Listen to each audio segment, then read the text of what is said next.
سلام به همه شما هموطنای خوب و با صفای خودم. دوستان میدونی چی شده؟ نمیدونی؟ وای چطور نمیدونی؟ بفرمایید اینم خبرش. همونطور که در خبرها هم شنیدید، امروز ایران برای اولین بار میزبان همایش مقدماتی کنفرانس امنیتی مونیخ بود. وزیر امور خارجه آلمان و مقامات بلندپایه کشورهای جهان برای شرکت در این همایش به تهران اومدن. خیلی برای اولین بار اونم تو تهران با حضور وزیر خارجه آلمان. اینطور که پیداست یه پاتیل عسل افتاده تو دامن ولایت. اونم چه عسلی، عسل مونیخی تقویتیه دیگه، مگه نیست؟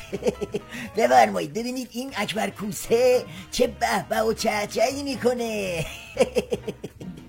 رئیس مجمع تشخیص مصلحت نظام با اشاره به اولین میزبانی ایران برای همایش مقدماتی کنفرانس امنیتی مونیخ که با حضور مقامات امنیتی و دفاعی کشورهای مختلف جهان برای تقویت امنیت جوامع در تهران برگزار می شود گفت: میزبانی ایران برای چنین مراسمی که در گذشته اصلاً برای حضور آن دعوت نمی‌شد، نتیجه سیاست خارجی درست و معقول است. خب اگه اینطوره که پس همه مسائل حل دیگه. سیاست خارجی هم که معقوله، وضعیت هم رو به راه دیگه.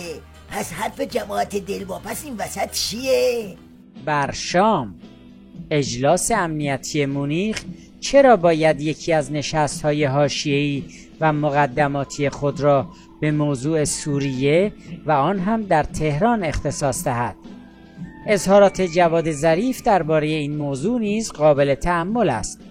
او دیروز در نشست خبری با اشتاینمایر گفت آنها به دنبال برد در ماجرای سوریه هستند، اصطلاحی که برای اولین بار توسط حسن روحانی درباره مذاکرات هسته‌ای مطرح شد و به کار بردن آن درباره سوریه میتواند به معنای تداوم همان الگو در قبال سوریه باشد. این موضوع نشان می‌دهد برجام یک نسخه مطلوب آمریکایی‌ها برای عرضه و تجویز در موضوعات مختلف است.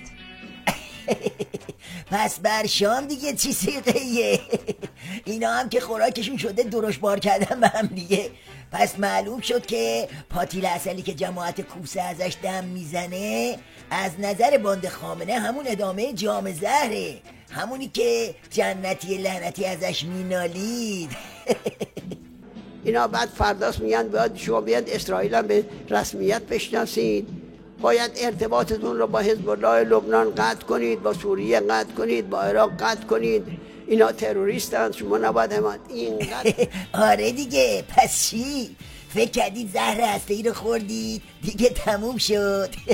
نه بابا، این خبرها نیست. این قصه سر دراز داره، تازه اول کاره. دور برباد رفتن هست و نیست ولایته. صرف نظر از اینکه آیا با اجرای مدل برجام در مورد مسائل منطقه رد پایی از قدرت ایران باقی میماند یا نه، این مسئله اصلی ترین سنگر ایدئولوژیک ایران در حوزه سیاست خارجی را برباد می‌دهد و ایران را تبدیل به یک کشور خنثی و بی اثر می‌کند. که اینطور پس این عسل زهرآلود قرار ولایت خنثی کنه ها؟ قرار عمامه برباد بداره؟ خبرگزاری‌های خارجی همین حرف رو به زبون دیپلماتیک زدن. بفرمایید. به گزارش خبرگزاری رویترز، هدف وزیر خارجه آلمان از این سفر 4 روزه قبولاندن انتقال قدرت در سوریه بدون بشار اسد به رژیم ایران است. هیچی دیگه، فاصله سوریه بدون بشار اسد تا ایران بدون ولی فقیه 4 قدم بیشتر نیست. خوب تمومش کردی دیگه. بله، این همون زهریه که علی گدا اسمشو گذاشته نفوذ و برخلاف جام زهر هسته‌ای میخواد هر طور شده از خوردنش تفره بره.